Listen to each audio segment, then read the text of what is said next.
Bonjour à tous et bienvenue sur la chaîne Wrestling Love. On se retrouve aujourd'hui pour une toute nouvelle vidéo. Alors, dans cette nouvelle vidéo, on va parler de Dragon Gate, puisqu'on va donc faire la review de leur dernier Korakuen Hall. Du coup, Dragon Gate, il fait environ un Korakuen Hall par mois, hein, évidemment, et on a à chaque fois des shows qui sont assez importants. C'était donc le 3e jour du show The Gate of Victory 2021, et personnellement, c'était un Korakuen qui m'a hypé beaucoup. Déjà, nous avions dans ce Korakuen la guerre de 5 matchs, Oridi contre Masquerade, plus précisément la All Out War Series. Donc, alors ce que c'était clairement sur ça qui était hypé le show. C'était une série de 5 matchs entre un membre de R.I.D. et un membre de Masquerade à chaque fois, qui concluait donc le show et qui personnellement me hypait beaucoup. Mais la carte, de manière générale, parce qu'il y avait 10 matchs en tout, me hypait bien. Franchement, on a à chaque fois des bonnes affiches. On est clairement sur typiquement le show Dragon Gate qui peut pas manquer. Et du coup, ouais, belle hype pour ce 3e jour donc de Gate of Victory 2021. Du coup, on va pouvoir commencer la review de ce show. Alors, en opener, nous avions Dragon Kid et Kagetora qui affrontaient Yuti et Funky Jackie Kamei. Le match a du coup duré un peu plus de 9 minutes. Victoire de Yuti et de Funky Jackie Kamei qui m'a personnellement pas mal surpris. C'est d'ailleurs Funky Jackie Kamei qui a fait le tomber sur Kagetora, ce qui m'a encore plus surpris. Alors, le match était clairement très bon. Personnellement, j'ai mis 3,5. C'est vraiment le genre d'opener que j'adore regarder. L'action est extrêmement fluide. Les échanges, notamment entre Funky Jackie Kamei et Kagetora, sont super. T'as quand même des gros near fall de la part de Funky Jackie Kamei qui joue très bien son rôle d'underdog, qui va essayer d'avoir à plusieurs reprises Kagetora. À la fin ça va marcher, mais il y a des fois où vraiment tu crois vraiment que Kamei bat Kagetora et Kagetora se near fall, et j'ai trouvé ça très bien amené personnellement. Et puis même Yuti, Dragon Kid ont produit de la très bonne action. Voilà, c'est deux super catcheurs également, et même si l'action était en soi un peu plus concentrée sur Kagetora et Kamei, ce que je trouve plutôt pas mal quand même, parce que pour moi, c'est Kamei qui a quand même plus besoin d'avoir la lumière sur lui que Yuti, je pense, du côté de Natural Vibes. Et en tout cas, les 4 catcheurs nous ont produit un très très bon opener, que personnellement j'ai vraiment adoré regarder. Donc ouais, pour moi c'est 3,5. Franchement, c'est 10 minutes qui sont passées vachement vite, et avec de la très très bonne action. Donc et du coup voilà, victoire de Yuti et de Funky Jackie Kamei qui m'a donc personnellement plutôt étonné. Du coup voilà, donc pour cet opener, on va désormais pouvoir passer au deuxième match du show. Alors, le deuxième match du show, c'était un 8-man tag team match avec d'un côté Gamma, Strong Machine J, Punch Tominaga et Mondai Ryu, qui affrontaient donc Don Fuji, Shashio Cowboy, Yosuke Santa Maria et Oolun. Alors, du coup, le match, il a duré un peu plus de 6 minutes. Victoire de Don Fuji, Shashio Cowboy, Yosuke Santa Maria et Oolun. Pour être très honnête, le match, il était quand même assez vide. Bon, évidemment, on avait quand même quelques bons échanges, hein, y a pas de souci sur ça. J'ai bien aimé ce qu'a fait Shashio Cowboy durant le match. Il a été plutôt bon, voilà, bonne performance également de Mondai Ryu. Mais dans son ensemble, finalement, le match, c'est vraiment un match très random d'undercard, et en soi, ça me dérange pas d'avoir ce type de match là. C'est bon, vraiment, le match remplit bien son rôle. On a des low carders de Dragon Gate, donc on s'attend pas à du storytelling spécialement intéressant. Donc moi personnellement, je trouve que le match a bien fait son taf. J'ai mis 3 parce que je peux pas nécessairement aller au-dessus, compte tenu du type de match, compte tenu du contenu du match qui est du coup relativement faible. Mais en soi, j'ai pas passé un mauvais moment, c'est juste que le match est pas hyper intéressant, ce qui est somme toute normal, et même quand tu vois la carte, c'est assez logiquement le match le moins intéressant du show, et du coup à mon sens c'était le moins bon match du show, et ça reste un 3, donc clairement on est loin d'être sur un mauvais show, hein, très clairement.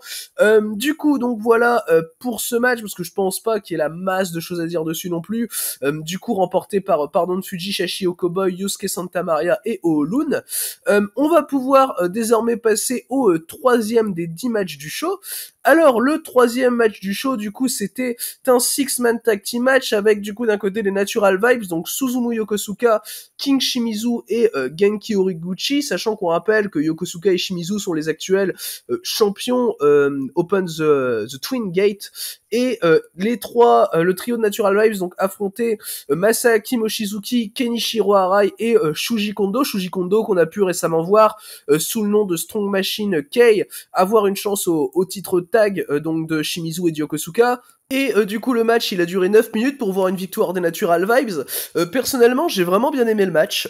Franchement je trouve que King Shimizu joue très bien son rôle de powerhouse. Voilà, il s'entend très bien je trouve dans le ring avec Yokosuka et Horiguchi qui eux-mêmes déjà de base s'entendent très bien entre eux. Et en plus tu rajoutes Shimizu, t'as vraiment une très bonne alchimie qui se crée entre les trois.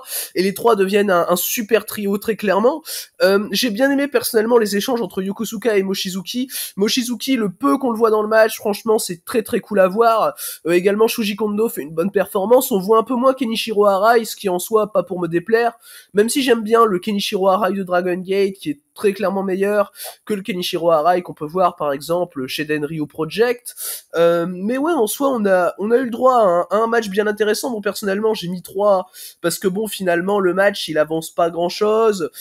Tu fais gagner Natural Vibes, ce qui veut dire que tu présentes pas des potentiels challengers au titre Wingate. Enfin, je veux dire, le match en soi avance rien, mais il est cool à voir, il est cool à regarder. Moi personnellement ça me convient totalement, surtout positionné dans une undercard comme ça quoi. Donc non, personnellement ça me va totalement. Et du coup ouais, assez bon match, j'ai mis 3, donc et victoire de Yokosuka Shimizu et Genki Horiguchi. Du coup voilà, donc par rapport à ce match, on va pouvoir passer maintenant au 4e match du show. Alors, le 4e match du show, c'était Riki Hayashi et Ishin Hayashi, donc les deux derniers sortis du dojo de Dragon Gate, donc les frères Hayashi qui sont des rookies, hein, évidemment, qui affrontaient Naruki Doi et Takashi Yoshida. Le match a duré 9 minutes, victoire assez logique de Doi et de Yoshida. Le match était vraiment bon à regarder, j'ai trouvé. Personnellement, j'ai mis 3,25, c'est un bon match pour continuer le show. Takashi Yoshida et Naruki Doi vont assez bien faire leur taf pour faire briller les frères Hayashi, je trouve, qui ont fait tous les deux une bonne performance, qui essayent d'essayer plusieurs styles différents dans le match. T'as un peu de mat work, t'as un peu de strike, enfin je veux dire, je trouve que les frères Hayashi, ils essayent un peu, ils innovent, ils tentent des choses. Enfin, vraiment, je trouve que c'est des catcheurs qui sont vraiment bons pour des catcheurs qui viennent juste de sortir du dojo. Et en face, t'as Naruki Doi, qui est un vétéran, qui sait extrêmement bien mettre over les gens, et Takashi Yoshida, qui est somme toute un assez bon catcheur, et même un catcheur qui est quand même très intéressant. Donc évidemment, le match me plaît, évidemment, le match est bon pour continuer le show, il est à sa place dans la carte, les frères Hayashi font toujours un bon taf, ils perdent le match très logiquement, hein, parce que de toute façon va falloir quand même attendre un peu avant d'avoir leur première victoire. Mais personnellement j'ai trouvé ça vachement bien fait, et du coup victoire de Doi et Yoshida assez logique, hein, dans ce match, donc de 9 minutes. Du coup voilà, donc pour ce match on va pouvoir désormais passer au dernier match de l'undercard. Le dernier match de l'undercard, c'était du coup un 6-man tag team match avec du coup High-End, donc Yamato, l'actuel champion Open the Dream Gate, Keisuke Okuda et Benkei qui affrontaient Kai, Bibi Hulk et Hyo. Alors du coup le match il a duré un peu plus de 13 minutes, victoire de Kai, Bibi Hulk et Hyo, avec Bibi Hulk qui a réussi à faire le tomber sur Yamato. D'ailleurs Bibi Hulk et Yamato ont eu très clairement les meilleurs échanges, hein, durant le match. On a eu des gros strikes entre les deux, franchement il y avait beaucoup d'impact. L'action était extrêmement fluide, Bibi Hulk met des gros kicks, hein, comme à son habitude. Et dans l'ensemble on a un match qui se rend vraiment très intéressant. Enfin voilà, vraiment bon, après c'est surtout concentré sur Yamato et Bibi Hulk, mais par exemple dès le début du match, les échanges entre Hyo et Keisuke Okuda, parce que t'as Hyo qui provoque pas mal Okuda avant de commencer le match, et les échanges entre les deux dès le début sont vraiment sympas à voir. Et Hyo a un bon heel work je trouve dans le match, et bon petit à petit ça va surtout amener l'échange Bibi Hulk et Yamato qui va occuper la plus grosse partie du match, et qui va être vraiment extrêmement sympathique à voir. Personnellement, ce match lui ai mis 3,5, alors j'étais quand même vachement surpris de voir Bibi Hulk battre Yamato personnellement. Mais bon, voilà, franchement, ça peut donner un super match, parce que du coup, Bibi Hulk, après le match, challenge évidemment Yamato pour le titre Open the Dream Gate, c'est logique vu qu'il vient de le pin. Le match aura lieu du coup au Gate of Destiny, ça se déroulera le 3 novembre, et personnellement, j'ai une énorme hype, hein, pour un Yamato Bibi Hulk. Ça peut être vraiment excellent, et puis Yamato Bibi Hulk, quoi. Rien que quand tu vois l'affiche, quoi, Yamato Bibi Hulk, t'as deux des meilleurs catcheurs de Dragon Gate, tu peux donner vraiment un match qui peut être vraiment fantastique. Donc personnellement, ouais, j'ai que de l'hype, hein, pour ce match, ce qui me paraît en soi plutôt logique quand tu vois les deux catcheurs. Et puis bah franchement, dans le match, on a vu des échanges entre les deux qui étaient extrêmement intéressants. Donc je me dis vraiment pourquoi pas, surtout que Bibi Hulk contre Yamato, c'est pas, je parle en solo, hein, attention, mais c'est pas l'affiche qui a été la plus faite, hein. Très clairement Bibi Hulk contre Yamato. Bon, évidemment, c'était le main event du Kobe Pro Wrestling Festival en 2014, mais depuis, je sais même pas si les deux se sont rencontrés en un contre un, c'est pour vous dire. Donc non, très clairement, il y a vraiment pas mal de choses à faire entre les deux. Et du coup, par rapport au match plus en général, on a clairement eu un très bon match. Et par rapport à ça également, j'ai l'impression que la feud entre Kai et Yamato est un peu passée et un peu mise sur le côté pour plus amener BBL, que ce que je trouve quand même une bonne chose personnellement, sachant que dans tous les cas, c'était probablement Kai qui prendra le titre à Yamato de toute façon. Du coup, voilà donc pour ce dernier match de l'Undercard. On va pouvoir désormais passer à la All Out War Series entre RED et Masquerade. Donc All Out War Series qui m'a hypé beaucoup personnellement, comme je l'ai dit en début de vidéo. Du coup, je réexplique le contexte et le concept plutôt de la All Out War Series. En gros, on a 5 catcheurs de RED, 5 catcheurs de Masquerade, et on a du coup 5 matchs solo d'affilée pour conclure le show. Du coup, ouais, personnellement, franchement, il y avait des match-ups qui pouvaient être vraiment géniaux. On commence du coup cette All Out War Series avec donc Shun Skywalker qui représente Masquerade, qui affrontait Daya Inferno qui représente donc RED. Le match a duré un peu plus de 6 minutes, victoire de Shun Skywalker qui m'a un peu surpris personnellement, sachant que Daya Inferno, très probablement sous le masque, on retrouve Yuki Yoshioka. Du coup, ça m'a quand même pas mal étonné de voir Shun Skywalker le battre, sachant que avec une victoire de Yuki Yoshioka, du coup après c'est peut-être possible que ce soit pas lui, mais bon ça m'étonnerait quand même fortement que ça le soit pas. Avec une victoire de Yuki Yoshioka, tu peux amener plus tard une feud entre les deux avec Yoshioka qui aura donc déjà bénéficié de l'avantage. Mais en soi le match est vraiment très cool pour du 6 minutes, ça fait très très bien le taf, les deux ont des très bons échanges. J'aime beaucoup le heel work de Daya Inferno, son moveset également est bien intéressant, et Shun Skywalker en face a des bons retours de babyface, c'est simple, c'est efficace, c'est pas trop long, le finish est très bien à mon sens, voilà, juste peut-être un peu déçu du résultat, mais ça reste un match que personnellement j'ai vraiment bien aimé, et du coup pour ma part c'est 3-25 et donc une bonne manière de commencer cette All Out War Series avec donc un point pour Masquerade. Du coup on va pouvoir désormais passer au prochain match du show. Du coup le deuxième match de cette All Out War Series c'était SB Kento donc de RED qui affrontait la Estrella de Masquerade. Le match a duré un peu moins de 4 minutes, victoire de SB Kento qui m'a paru plutôt logique personnellement, sachant que Shun Skywalker venait de remporter le premier match, donc il fallait évidemment que RED égalise à ce moment-là, ce qui est la solution la plus logique en soi, parce que tu vas pas faire démarrer RED qui est le clan de Heal, tu vas pas les faire démarrer à 2-0 pour que derrière ils essayent de remonter, c'est plus la place du babyface de faire ça, tu vois. Et du coup par rapport à ce SB Kento contre la Estrella, on a eu le droit à un bon match très clairement, et même pour 4 minutes j'ai trouvé ça vraiment très bien, parce que du coup déjà t'as la Estrella qui va dès le début blesser un peu SB Kento à la jambe, t'as SB Kento qui va bien sell au début, enfin t'as la Estrella qui fait une somersault plancha si je dis pas de bêtises, enfin voilà t'as ce bon spot, t'as SB Kento qui va revenir une fois que les deux sont dans le ring, il va réussir à placer sa soumission, donc son espèce de sharpshooter et remporter le match, donc personnellement voilà c'est un match que j'ai trouvé ultra efficace. Bon voilà, certes tu peux attendre mieux d'un match entre SB Kento et la Estrella qui fait d'ailleurs que s'améliorer en ce moment et c'est vraiment un plaisir de voir la Estrella dans un ring, et voilà tu donnes une victoire extrêmement convaincante à SB Kento pour permettre à RED d'égaliser, donc en soi niveau booking ça me paraît plutôt logique, et j'ai trouvé ça quand même bien amené, j'ai trouvé ça vraiment bien fait, donc voilà j'ai mis 3,25 à ce match personnellement, c'est quand même assez rare pour des matchs de 4 minutes, et du coup victoire de SB Kento qui égalise pour RED. Du coup voilà donc pour ce match on va pouvoir désormais passer au 8ème des 10 matchs du show. Du coup le 8ème match c'était Dragon Daya de Masquerade qui affrontait Diamante de RED. Alors personnellement déjà j'étais bien hype par ce match, très clairement c'est une opposition qui m'intéresse beaucoup, Diamante contre Dragon Daya, et le match du coup il a duré un peu plus de 8 minutes, victoire de Diamante qui permet donc à RED de mener cette All Out War Series 2-1, ce que je trouve plutôt logique personnellement, parce que comme je l'ai dit un peu plus tôt, c'est à Masquerade d'être dans la position du dominé, de devoir faire leur tour, vu que c'est les babyface, ça me paraît plutôt logique, surtout contre un clan de heal comme RED, et ces 8 minutes qui ont clairement été très très bonnes.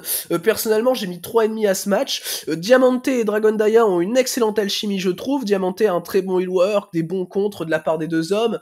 Par exemple, à un moment, t'as Dragon Daya qui veut tenter un Hurricane Rana, et t'as Diamante qui le contre sur une espèce de sit-out powerbomb qui est absolument magnifique. Enfin, c'est pas une sit-out powerbomb, mais il le contre, il le soulève vraiment très haut, il part en powerbomb.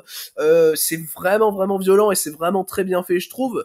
Voilà, et les deux sont très très bons dans le ring, ils ont pas la masse de choses à nous raconter, mais clairement sur le moment ils te font un match qui est extrêmement logique en termes d'écriture, qui avance bien cette All Out War Series, et qui a un bon résultat. Non, personnellement ça m'a beaucoup plu de voir ce match, puis en termes d'in-ring c'est quand même un match qui est extrêmement agréable, qui est extrêmement fluide, voilà, et même si on n'a pas le contexte, c'est très clairement appréciable. Donc voilà, un très bon match entre Diamante et Dragon Dia, donc remporté par Diamante, qui a eu, comme j'ai dit, donc un très bon healwork durant ce match.